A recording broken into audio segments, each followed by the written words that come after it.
Espoir, bonjour. Bonjour Justin, bonjour à tous les téléspectateurs. Vous êtes un mouvement citoyen reconnu, répété déjà partout dans le monde, la République démocratique du Congo. Et je l'ai annoncé, vous aviez lancé un indicateur intitulé Fatimétrie. C'est un indicateur que la Lucha avait lancé il y a quelques mois. Espoir Ngalukiye, parlez-nous à quoi consiste cet indicateur et ça sert à quoi? Notre baromètre Fatimétrie, qui a été lancé depuis le mois de février 2019, permet de mettre à côté les promesses et de l'autre côté les réalisations du pouvoir en place, dirigé par Félix Tshisekedi. Ça veut dire chaque 6 mois, la Lucha, nous avons décidé de publier ce baromètre et il y a un baromètre global par an. Et les derniers baromètres qui a été publié depuis ce mois de janvier 2020, qui était focalisé sur un certain nombre de points, notamment la sécurité, la politique et la gouvernance, la lutte contre la corruption, le social des Congolais, l'économie, et la justice et beaucoup d'autres points. Et ce sont là les nombres de points sur lesquels nous nous sommes focalisés. C'est vrai, ce n'est pas un travail qui est la fin. Et tout le monde peut apporter ce qu'il peut. Notre source, c'était d'abord les discours. Les deux, c'était les programmes qui étaient des programmes écrits. Et l'autre source, ce sont des articles de presse et les déclarations de presse également. Pourquoi la Lucha a voulu seulement mettre un indicateur auprès, s'il faut le dire dans ce sens, du président Félix? Oui, parce que y a pas, on ne va pas dire pourquoi tel ou pourquoi pas tel. Plus le temps passe, plus les enjeux changent et on évolue également. La Lucha qui a été créée depuis 2012, après les élections de 2011, ça veut dire qu'on ne pouvait pas beaucoup plus se focaliser sur quelqu'un qui est au pouvoir depuis 2001. Et nous avions bien voulu nous battre d'abord pour avoir les changements dans notre pays. Et les changements, si on les voyait comme une photo, on l'a obtenu. Ça veut dire avec les élections de 2018, c'est vrai, ce n'est pas les résultats voulus par la majorité des Congolais qu'on a eu, mais nombreux Congolais se sont contentés du peu qu'on a obtenu. Et avec ce peu, nous avions dit, OK, comme ça nous allons commencer avec les promesses et les réalisations. Nous avions été habitués à des personnes qui promettent 1000 choses et réalisent peut-être 1 ou 0,1 des choses qui ont été promises. C'est qui ces gens-là? C'est l'ancien régime, par exemple. Parce que on se compare d'abord à l'ancien régime. Avec les nouveaux régimes, on se dit, OK, il y a une petite espérance. Il y a une petite espérance pour voir les changements. Il y a des avancées.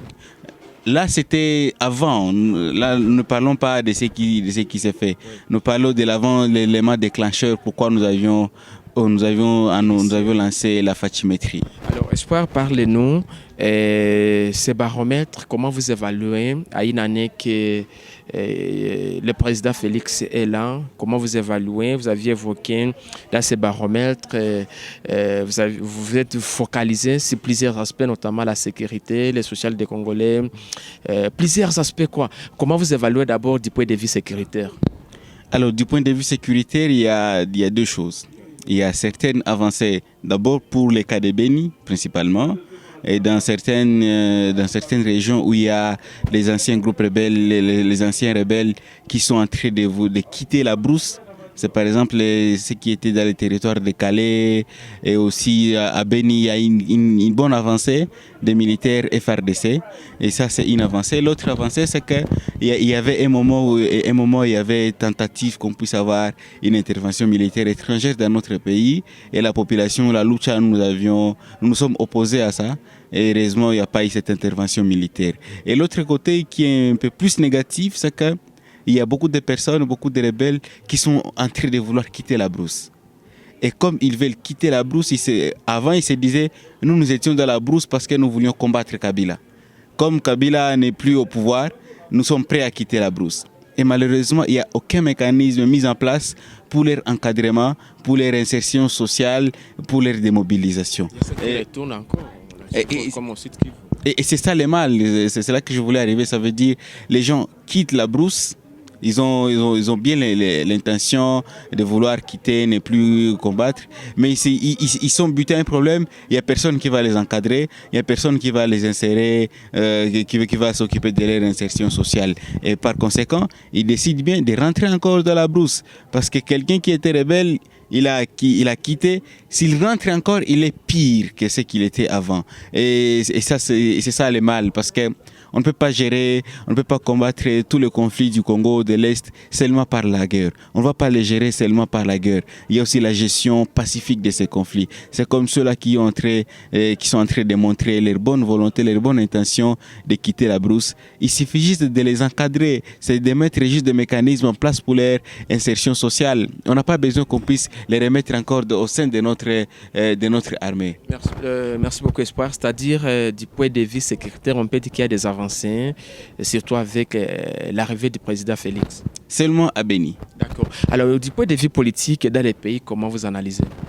Alors, il y a eu certaines avancées parce qu'on n'a plus beaucoup de prisonniers politiques. Il y a eu presque la grande majorité, presque tous les prisonniers politiques ont été libérés dans notre pays. Et il y a un moment, il y avait une reprise tacite du respect des manifestations publiques. Et malheureusement, on est revenu à l'ancienne méthode de l'ancien régime. Ça veut dire on n'autorise plus, on réprime violemment des manifestations. Non, mais il faut compter le nombre de manifestations. C'est comme je le disais au début, il y avait une reprise tacite de la liberté des manifestations pacifique et publique, la liberté d'expression. Mais il y a eu certains médias proches de l'opposition qui ont subi des problèmes. Il y a eu les opposants qui voulaient manifester. Ils ont été face à l'interdiction de manifester. Et ce sont les anciennes méthodes qui sont en train de revenir. Et ça montre qu'on peut être encore pessimiste et le changement qu'on voulait n'est pas encore obtenu jusque-là.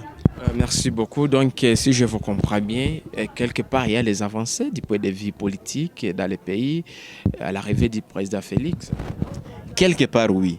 Et il y a d'autres parts où on revient à l'ancienne méthode.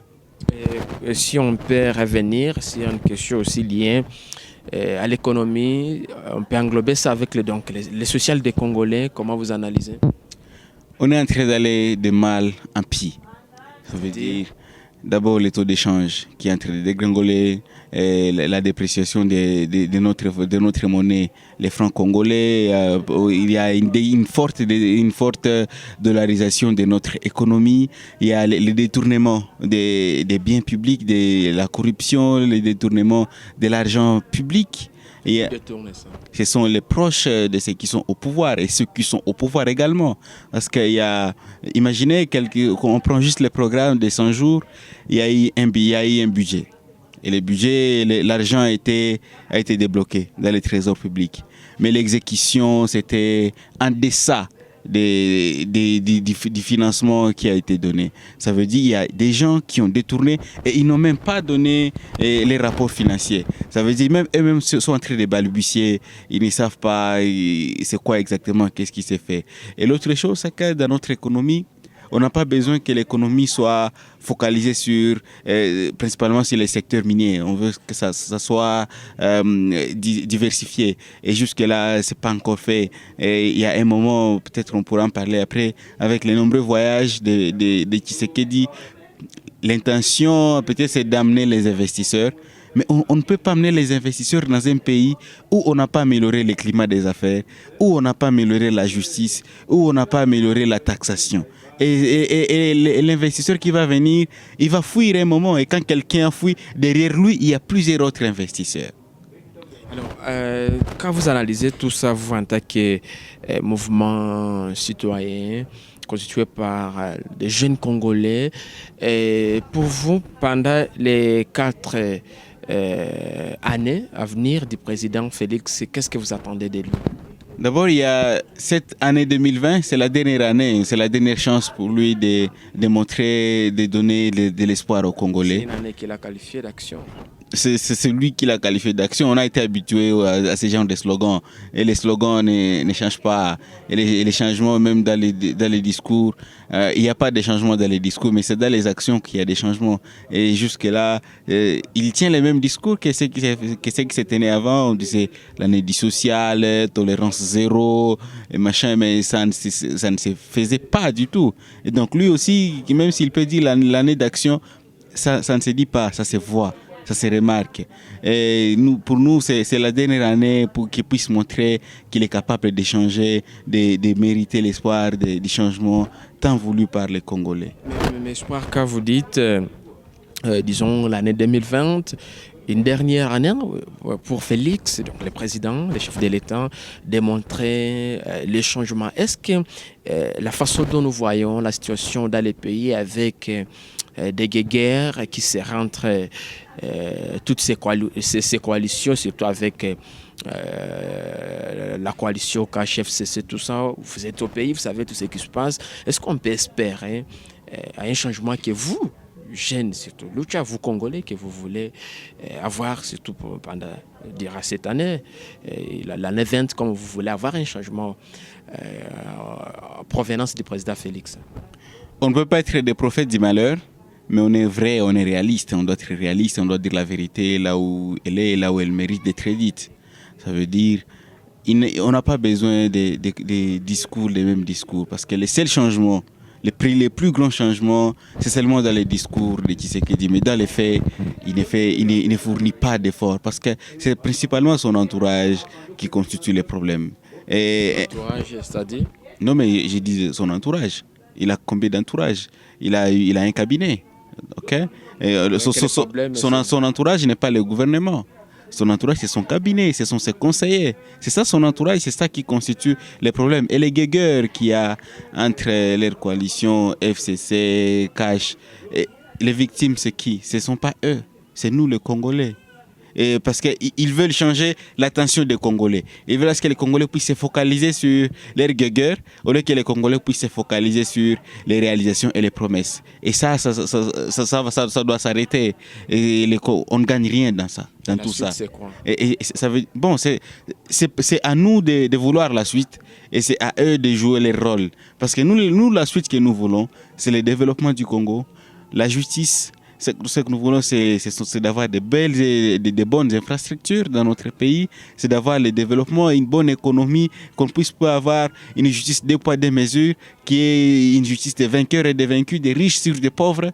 Ce ne sont pas ce genre de choses que nous voulons. Nous voulons une bonne justice, nous voulons la transparence dans la gestion de la chose publique, nous voulons une inclusivité dans la gestion de la chose publique, nous voulons le respect des droits humains, nous voulons le respect des textes légaux de notre pays, nous voulons le développement et ce sont là les choses que nous voulons. C'est vrai, on ne peut pas tout changer ou tout avoir en une année. Mais dans une année, on peut avoir des lueurs d'espoir. Mais si dans une année, il n'est pas capable de montrer qu'il est à mesure de changer telle chose, ça veut dire les prochaines années, ça risque d'être pire ou la même chose.